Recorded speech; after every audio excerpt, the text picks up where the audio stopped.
প্রিয় শিক্ষার্থী সবাইকে আমার সালাম। আসসালামু আলাইকুম রহমতুল্লাহ। আশা করি আল্লাহর অশেষ রহমতে তোমরা সবাই ভালো আছো। আমি আছি আলহামদুলিল্লাহ। আজকের অনলাইন ক্লাস প্রায় আমরা পদার্থবিজ্ঞান প্রথম পত্রের সপ্তম অধ্যায় করছিলাম, প্রায় শেষের দিকে কিছু টপিক বাদ ছিল এবং বেশ অনেক ম্যাথও আছে যেগুলো সম্পূর্ণ করা হয়নি।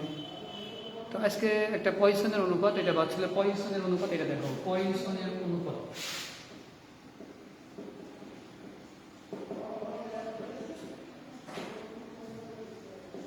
পয়সনের অনুপাত এর আগে আমরা কিছু পড়ে আসছি। পীড়ন বিকৃতি, বিকৃতি কাকে বলে? বিকৃতি হচ্ছে স্থিতিস্থাপক বিকৃতি বস্তুর উপর বল প্রয়োগ করলে একক মাত্রায় যে পরিবর্তন হয়, দৈর্ঘ্যের ক্ষেত্রে একক দৈর্ঘ্যে যে পরিবর্তন হয়, সেটা হচ্ছে বিকৃতি। পয়সনের অনুপাত হচ্ছে স্থিতিস্থাপক সীমার মধ্যে পার্শ্ব বিকৃতি ও দৈর্ঘ্য বিকৃতির অনুপাত ধ্রুব। কি বললাম? স্থিতিস্থাপক সীমার মধ্যে পার্শ্ব বিকৃতি ও দৈর্ঘ্য বিকৃতি অনুপাত ধ্রুব। তো পয়সনের অনুপাত সিগমা দ্বারা প্রকাশ করা হয়। সিগমা অর্থাৎ পার্শ্ব বিকৃতি ও দৈর্ঘ্য বিকৃতি।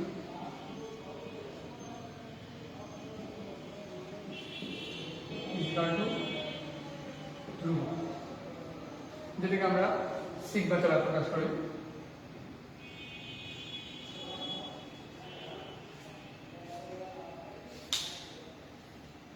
এখন পার্শ্ব বিকৃতি কাকে বলে?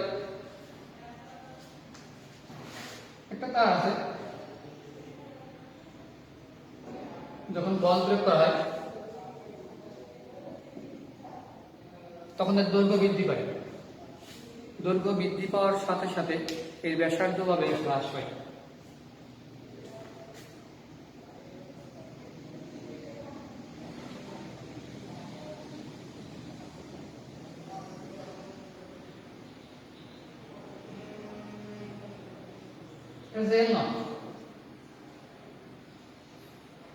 আর এটা হচ্ছে ছোট এল।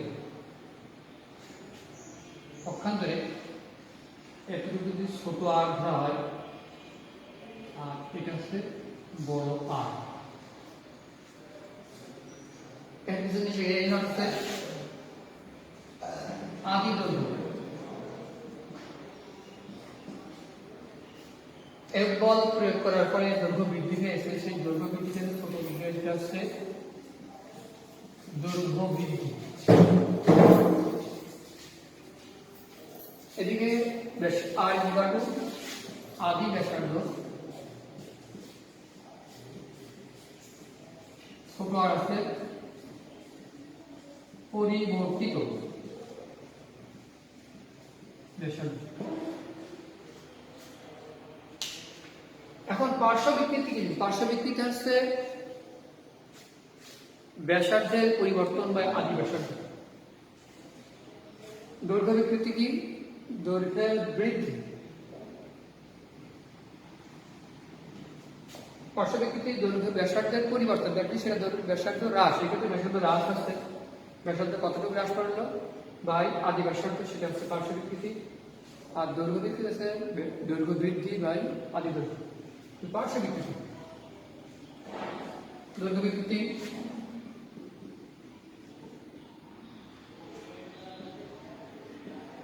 আগে বিকৃতি করে আসছি ডেল বাই লবেল। আর পার্শ্ব বিকৃতি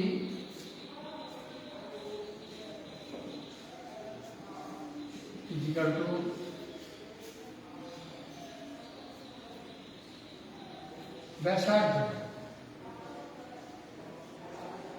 ব্যাসার্ধ পরিবর্তন বাই আদি ব্যাসার্ধ।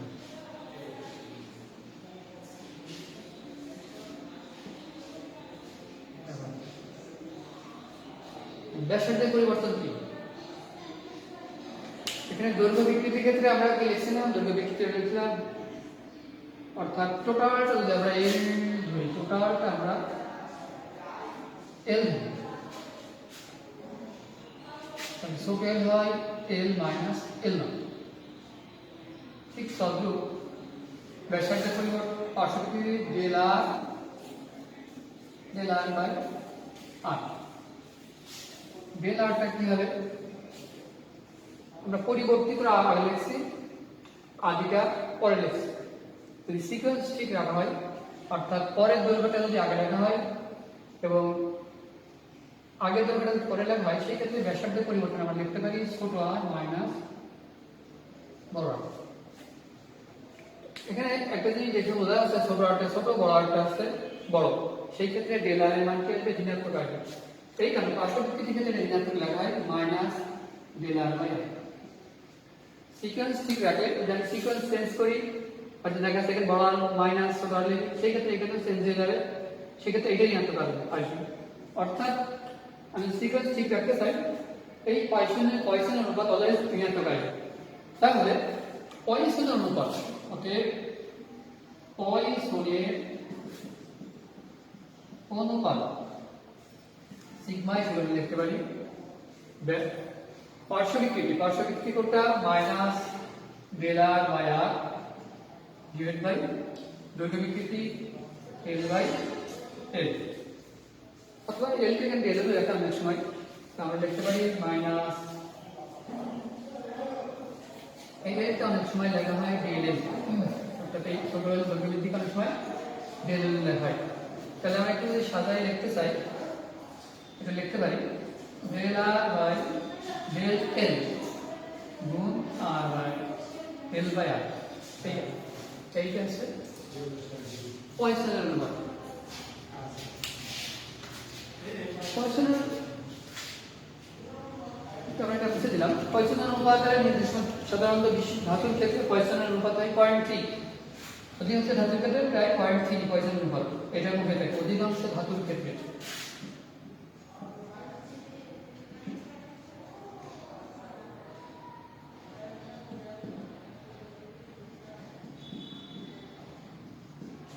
পয়সনের অনুপাত সিগমা ইকুয়াল টু 0.3। এর মান ধরে আছে, মান -1 থেকে প্লাস 1 পর্যন্ত হয়ে থাকে। এই প্র্যাকটিক্যাল এর মান বাস্তবে এই ধাতুর ক্ষেত্রে 0.3 পাওয়া যায়। এরপরে আরেকটা জিনিস দেখানো হয়েছিল না, বায়ু বুদবুদ, অর্থাৎ পৃষ্ঠতলের ক্ষেত্রে আমরা একটা পানির ফোঁটাকে একাধিক ফোঁটায় রূপান্তরিত করতে কৃতকাজ দেখছিলাম, অথবা একাধিক ফোঁটাকে একটা ফোঁটায় রূপান্তরিত করতে। সেই ক্ষেত্রে আমরা দেখছিলাম ডাব্লিউ সমান টি ডেল, একটু বুঝে দিলাম।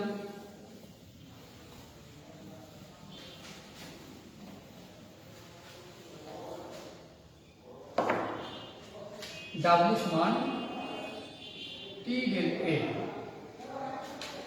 এটা ছিল কৃতকাজ, এটা ছিল পৃষ্ঠটান, এটা ছিল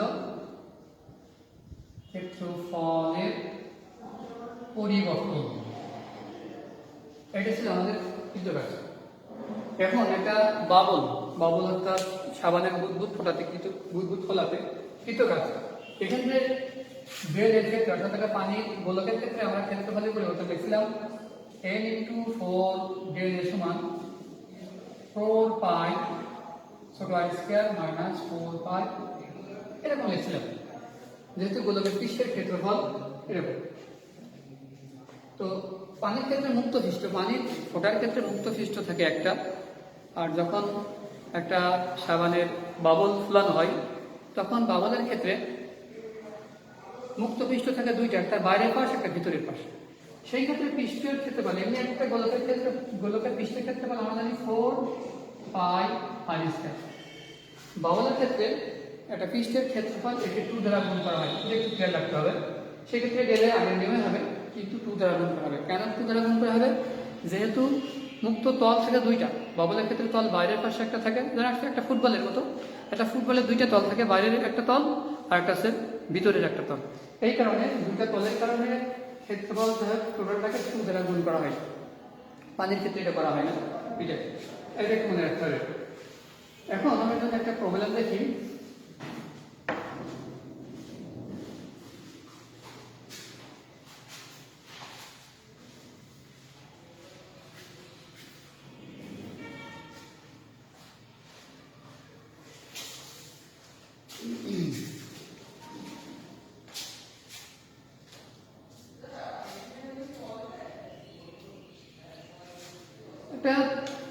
দৈর্ঘ্য দেওয়া আছে,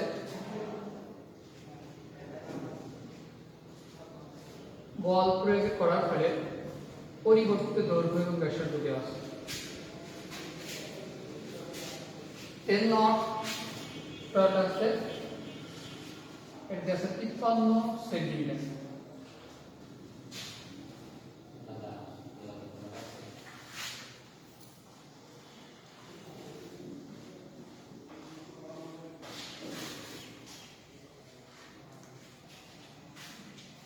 এখান থেকে আছে 10 সেন্টিমিটার।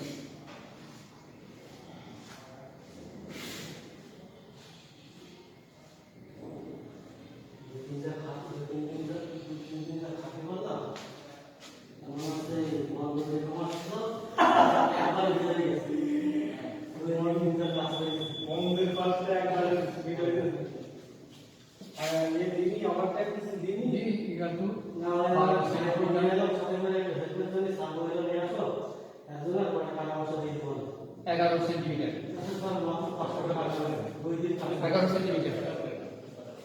এখন এখানে যদি অনেক সময় দেখা যাচ্ছে পরিবর্তিত যদি ব্যাসার্ধ না দেওয়া থাকে, সেক্ষেত্রে ব্যাসার্ধ বের করে নেওয়া যেতে পারে আমরা আয়তন দিয়ে। অর্থাৎ আমরা একটা তারকে টেনে যদি অনেক বেশি লম্বা করি বা যাই করি না কারণ তার আয়তন ঠিক থাকে, অর্থাৎ দেখা যাচ্ছে যে পরিবর্তিত দৈর্ঘ্য দেওয়া আছে, পরিবর্তিত ব্যাসার্ধ দেওয়া নেই, অথবা দেখা যাচ্ছে পরিবর্তিত ব্যাসার্ধ দেওয়া আছে, পরিবর্তিত দৈর্ঘ্যটা দেওয়া নেই। সেক্ষেত্রে আমাদের যে বের করে নিতে হবে আয়তন দিয়ে পরিবর্তিত দৈর্ঘ্য বের করে, আমরা দৈর্ঘ্য বৃদ্ধিটা বের করতে পারি, অথবা দৈর্ঘ্য বৃদ্ধি দেওয়া আছে, পরিবর্তিত ব্যাসার্ধ বের করে আমরা ছোট আর্থ বের করতে পারি। যাই হোক, এই ক্ষেত্রে পয়সনের অনুপাত কত? পয়সনের অনুপাত আমাদের সিগমা ইজ ইকুয়াল টু কি কি দেওয়া আছে সূত্রটা আগে লিখি, মাইনাস লিখলাম del R by del L গুণ এল বাই আর বা এল নট বাই আর। এখানে দেওয়া আছে ডেল আর,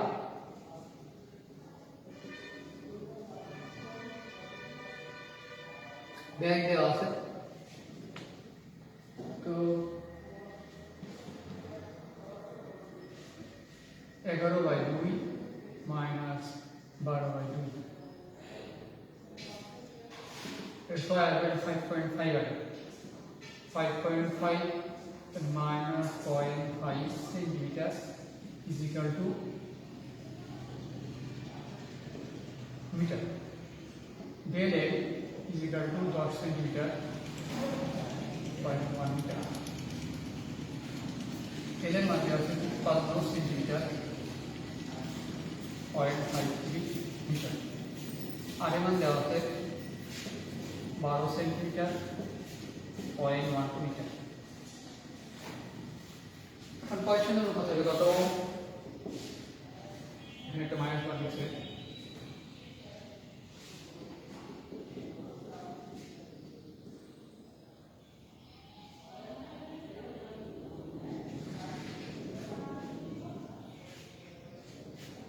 এর হচ্ছে 0.53 ডিভাইড বাই 0.1। এটা এখন ক্যালকুলেশন করতে হবে।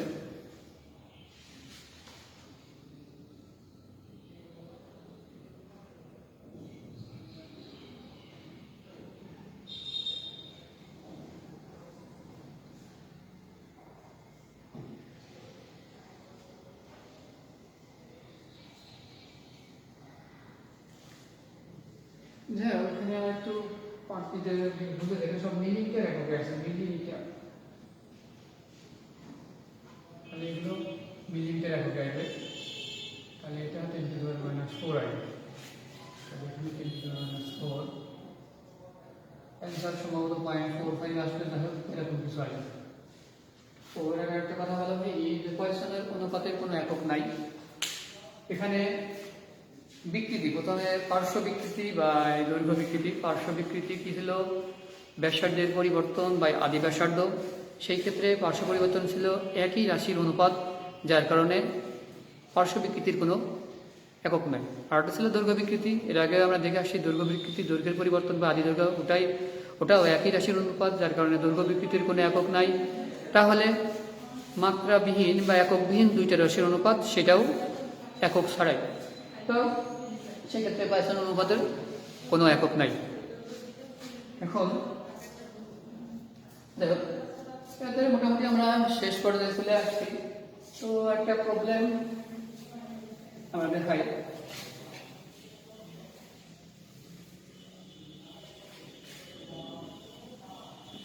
আগের অঙ্কের একটা সমস্যা, তো তোমরা বাসায় যে গণিত করা হয়েছে এই অধ্যায়ের অঙ্কগুলো করবা, পরবর্তীতে হয়তো আমি নতুন টপিক শুরু করবো, নতুন অধ্যায় শুরু করবো। তার আগে একটা অঙ্ক দেখাই। একটা তারে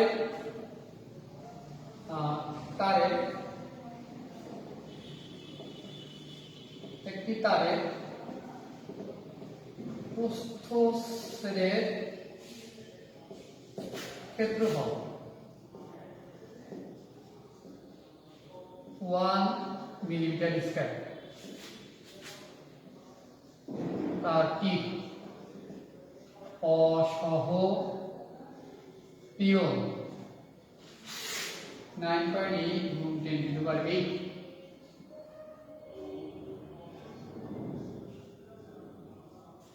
নিউটন পান পেয়েছে। তারের উপাদানের ঘনত্ব 7800 কেজি পার মিটার। এক নম্বর কোশ্চেন, অসহ ভার কত? 2 নম্বর কোশ্চেন, ওই তারের দৈর্ঘ্য সর্বোচ্চ কত হলে তারটি না ছিঁড়ে ঝুলে থাকবে? দেখো দুইটা কোশ্চেন। একটা তারের প্রস্থচ্ছেদের ক্ষেত্রফল দেওয়া আছে 1 মিলিমিটার স্কয়ার, তারটি অসহপূরণ 9.8 গুণ 10⁸ নিউটন পার মিটার স্কয়ার, তার উপাদানের ঘনত্ব 7800 কেজি পার মিটার। অসহ ভার কত? এটা কোশ্চেন স্যার, অসহ ভার কত? তো কোশ্চেন এক নম্বর সলিউশন আমরা জানি,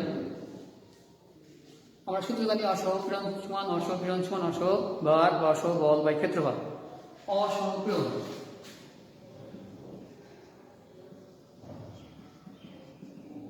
অসহ ভার, ভার জায়গায় বল লিখতে পারি, বাই ক্ষেত্রফল। তাহলে অসহ ভার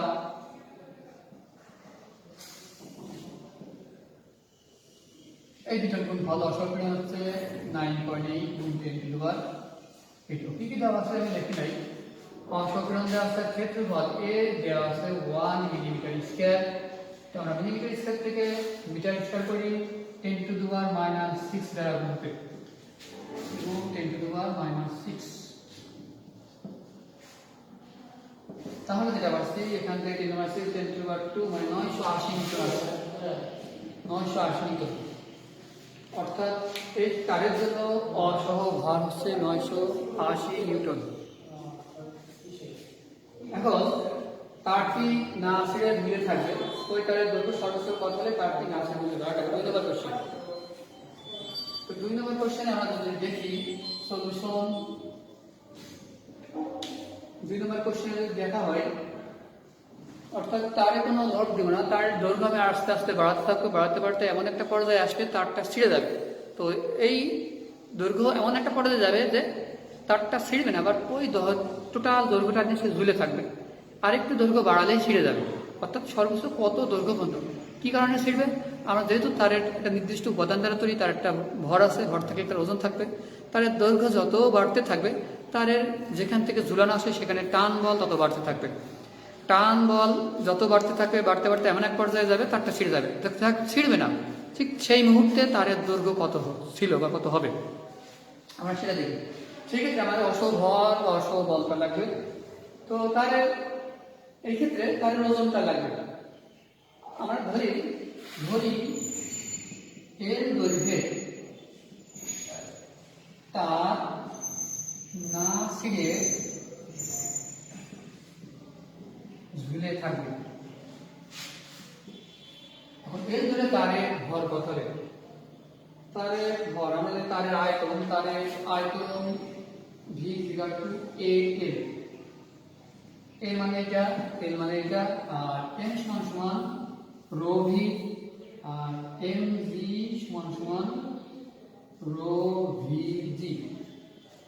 অর্থাৎ এই যে এই বলটা সমান হবে অসম ভার ইকুয়াল টু 980।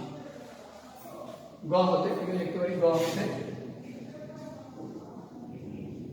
অসহ ভার ইকুয়াল টু 980 নিউটন। তাহলে এখানে আমরা যদি ক্যালকুলেশন করতে চাই, v সমান আমাদের l লেখায় v সমান a rho a l g by 980। এখান থেকে এর মান সহজে বের করা যায়। পরে আমরা এখানে যাচ্ছি, l সমান লিখতে পারি 980 divide by rho a g।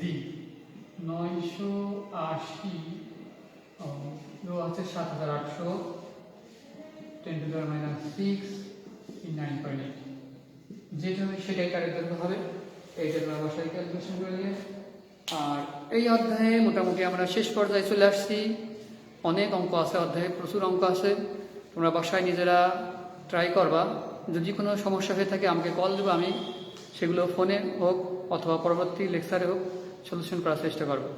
তো অধিকাংশ স্টুডেন্ট ক্ষেত্রে আমি কোনো রেসপন্স পাচ্ছি না। 2-1 জন আমার কাছে কল দিচ্ছে তাদের সমস্যা নিয়ে, তাছাড়া আসলে অধিকাংশ স্টুডেন্ট ক্ষেত্রে কোনো রেসপন্স পাচ্ছি না। তো তোমরা বাসায় নিজেরা পড়ার চেষ্টা করো। আজকে এই পর্যন্তই। সবাই সুস্থ থাকো এই কামনা করে। আল্লাহ হাফেজ। আসসালামু আলাইকুম।